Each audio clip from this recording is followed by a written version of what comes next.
Welcome to another episode of Golden Nuggets, Tips and Tales powered by Property Finder, bringing you real tools, real tactics, and real talk from the region's top real estate professionals. Stay tuned for practical, no fluff advice, because behind every great listing is an agent armed with top tips and powerful takeaways you won't want to miss.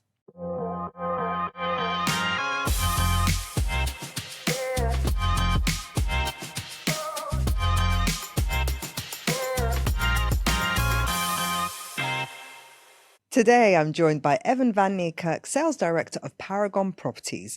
Now, Evern, in one of your other episodes, which I highly encourage you to watch, you mentioned or you gave big credit to Darren Murphy of Allsop and Allsop, who knows his clients inside out. And we assess that that's because he asks the right questions. So I want to know about you and how you qualify your clients. What kind of questions are you asking, and what kind of questions should buyers be prepared to answer when they're dealing with a super agent? Well, one of the biggest things is that when I'm dealing with a seller, for example, and we've done a cold call or whatever it may be, the whole purpose of that cold call is to get the meeting. Same with a buyer. If a buyer comes in and inquires on a specific property, not a problem. We can view once you've had a meeting with me. Mm-hmm. I think that's the most important part. By having a meeting with me, I can then once again engage with their client, understand exactly what their requirements are, what drew them to this property, why are they looking for this property, and quickly assess, time is money. They also want to know, that they don't want to go on 20 viewings. Yes, it's like a consultation. Yeah, they go on a full consultation. And nothing wrong with me having my laptop there, opening up Property Finder, showing them similar comparables, different communities, different lifestyles, different understandings, so that once again, when we do start the viewing process, it becomes a little bit more simple and a lot more easier to deal with along the way. So you have the second touch point then. So most people go from qualification of the lead when it comes through straight to viewing. You're like, nah, you've got to have a consultation. You can only qualify so much over the phone. And somebody, when they're on the phone, they're willing to only give you partial or some of the information. But when you're in front of them and you are engaging them with various different types of properties, different videos, different imagery of all these beautiful properties across the city, or in a specific community, you are then able to understand their body language, see their eye contact, understand, oh, wait a second, oh, they didn't like that kitchen, or they did love that kitchen, or they liked the master bedroom, but that was a little bit too small. That you can kind of shortlist a lot of the options versus going on the one viewing that they've inquired on, and then they're ghosting you because they've ended up going, yeah, I didn't like this property, and going back onto Property Finder and engaging with a different agent. Right. What have you liked so far? What have you seen? And those are conversations that you can't really pick up on a pre-qualifying on a phone. Yeah. Someone is willing to sit with you over lunch for an hour. No one's willing to sit with you on a phone call for an hour to engage in the right kind of questions, to shortlist and understand exactly what kind of lifestyle they want from a villa. And let's be honest, with the listings on Property Finder, if they do have a Matterport 3D tour, or if they've got the floor plans, you can pretty much do a walkthrough with all the imagery without even leaving the cafe. Well, exactly that. And if you are an agent that knows a lot about, I don't try and profess to know everything about every single community, but I know enough to engage on various different communities and various different price points. I know my numbers. I will always know my numbers right across the city. And as a buyer, what should you come prepared to answer? What questions should you be expected to answer? Well, number one, you need to be expected to answer, where's your money? How are you getting your money here? What bank accounts are you using? Are you needing assistance with regards to any CFX exchanges and so on? And are you ready now? Are you needing a mortgage? Are you going to have half cash, half mortgage? What is your ultimate budget? Yes, you've got a sweet spot, but if I find you something perfect, are you able to go 1 mil, 2 mil, 20 mil, 50 mil? How much more can you go? And that varies from person to person. And then the other thing is understanding what your lifestyle is. What is important to you from an amenities perspective? Because each community, and that's what I love about Dubai, is that each community has its own vibe, its own kind of atmosphere that is beneficial. People who love Jumeirah Golf Estates hate Dubai Hills. And even though they're both golfing communities, people who love Dubai Hills hate Jumeirah Golf Estates. And you should have a co-agent or and someone in your network in one of those rival communities so that you can work with. Okay, so let's break down that consultation. What actually happens on the consultation? Okay, well, it's not so much of an interrogation. It's more about understanding what their wants and needs are. What are they looking to achieve? How long are they wanting to stay here for? Is this a forever home or is this a stopgap for them? Have they come in from a work visa perspective and they're here for 2-3 years and they're looking for something permanent? They've realized, wait, the rental prices are exorbitant. Or you currently upgrading or downgrading and you've been here for 10 years. We need to understand, what you're looking for. What is the long-term plan? I'm looking to build relationship. I always have the long game in sight. If I've developed you as a client, I want to be able to look you in the eye, whether it be in 3 years' time and that's your goal, or in 10 years' time, and I can say, fantastic, you wanting to sell this villa now? Let's sell this at a profit. And that's the most important factor to me. Yes, there has been occasions where I've looked somebody in the eye and I've told them straight, listen, you're purchasing this villa at above market price, but it is perfect for you, and you need to be okay with the fact that this might transact in the future at a loss or at the same price if you're lucky. Are you happy with that? And if they're yes, it's a yes. Ellie Street from Maria Morris Real Estate, they just did a deal with Charlie King in Al Barari. There was a 107 mil villa that's been just been transacted. It was all over the news. And a massive congratulations. It was a record-breaking sale. But the price per square foot was unjustified based on market value price in Al Barari. And that was arguably, it didn't just break a record, it smashed it.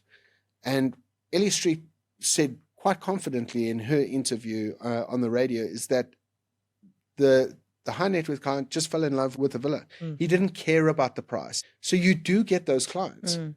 But you need to be asking those right questions in order to get a transaction like that happening. So if you're not asking the right questions and you're not doing a consultation with your client, you'll not show them the right villas. And you're most likely going to be going on a wild goose chase where they are being frustrated over several months and being overwhelmed with the amount of choice. And that's why feedback is important. Yeah. Extracting honest, genuine feedback. Yeah. How do you encourage your viewers to give you honest feedback? Well, number one, when we step into a viewing, and I've always told my sellers, don't be at my viewings because I want honest feedback. Yeah, that's awkward, isn't it? I've been at a few viewings where unfortunately the seller feels like he's the agent and he's going to show us around, and it's like, please, sellers, stay at home. Please, let us do our job. Let us do our job. There's a reason why we are real estate agents and we are able to extract information where you can't, because they're not going to be truthful. They're going to be polite. I try and tell them, listen, if you hate something, you've got to be brutal. If you love it, tell me why you love it. So that I can understand. So often we'll go on a viewing, and by asking that and having them engage in honest communication, I can go, yes, this is not the villa, but that one is, because I know that this, and this meets all of those. I heard you. Yeah, I heard you. A lot of people will engage and they think that they like something. They like, oh, yeah, I love color cutter marble, or I love an open plan kitchen, or I love a beautiful garden space. And the second they end up stepping into a villa that has all three of those, there's other things that they feel that is, wait a second, there's a lot more important to them. They suddenly step into the master bedroom and realize, oh, this dressing room is far too small for my wife's clothes or her shoes. And then you go, okay, so we can sacrifice the color cutter marble, but we need the dressing room. The dressing room's the most important to you. Something that they didn't realize. And that can only be done by having this honest conversation with them on a viewing. And sellers and tenants as well. Don't be... Actually, tenants can be useful because they're not going to get... No, they can't. I think they can answer some questions like, oh, here's what the average bills cost and here's the nearest Yeah, whatever. But that's your job as an agent. You should know that. Yeah. I think a tenant, you're relying on a third, uncontrolled third party that can go one of two ways. Suddenly they start moaning about some damp, or they moan about this, or the fact that the landlord has not returned their call because it's their opportunity. It's their opportunity to vent. All right. And all that they're trying to do is because they didn't get the reduced price that they wanted, and I've had that. You've got a tenant in the property, and he's actually made an offer to purchase that villa, right? But he lowballed the seller, and so on all the viewings that you go on, he just complains about the villa and how bad the shape is because he's trying to tank any kind of offer that's coming through, so that his offer can go through. Right. So that don't leave it up to an uncontrolled third party. Always have control over everything that you do. So there you have it. Just owner, not present. We don't want the owner at the viewing, and we don't want the tenants at the viewing. And another thing that you insist on is buyer agent exclusivity. Talk us through that. Yeah. Well, the thing is that ultimately, when I do have that consultation with them, and I am engaging in, I'm showing them Property Finder, and I'm showing them various different communities. I'm showing them, listen, I have, once again, knowledge of the area, but I'll also show them my network. And by building an agent network is of utmost importance, so that, once again, if you've got a client in Alberari who wants Emirates Hills, you know that you can go to Barnaby Crompton, and Barnaby is going to service your clients with professionalism, and you're going to have a great experience. Or if you're wanting to go to Jumeirah Golf Estates, you've got Leanne Kelly or Darren Murphy. You've got all these agents that you can rely on from different firms. Some have their own firms and all of that. But it's about communicating and saying, listen, I've got relationship with them. But ultimately, you need somebody in your corner on this journey. And what I suggest you do is, whether you choose me or not, is to have an exclusive agent represent you. Because I can guarantee you that when it comes to negotiation, I'm going to fight as hard as possible to get you the best deal on this property. And that is the flip side. And essentially what I say to them is, well, from an exclusivity perspective, this is what I'm going to do. If you like something online, or if you see something online, give it to me. I will vet it. I will call the agent. I will set up the viewing. You don't need to deal with 20 different agents. You can deal with me. I will give you all the information, and you'll know that all the information you get is 100% correct. Like your personal shopper, your personal real estate shopper. And with high net worth individuals, that's what they want. They don't really want to be dealing with 20 million agents, wondering whether or not they're going to show up to a viewing and have the agent present or not, or if the door's going to be locked and they've traveled all the way from the Palm to, Jumeirah Golf or Dubai Hills, and they've spent 30 minutes in the car and only to rock up and the agent has said, oh, sorry, I'm running an hour late. They don't want that experience. Which is why they might come through on email. Definitely. There you go. Hope you enjoyed that episode. Tune in to all of Evern's other episodes. And while you're at it, why not binge the whole season?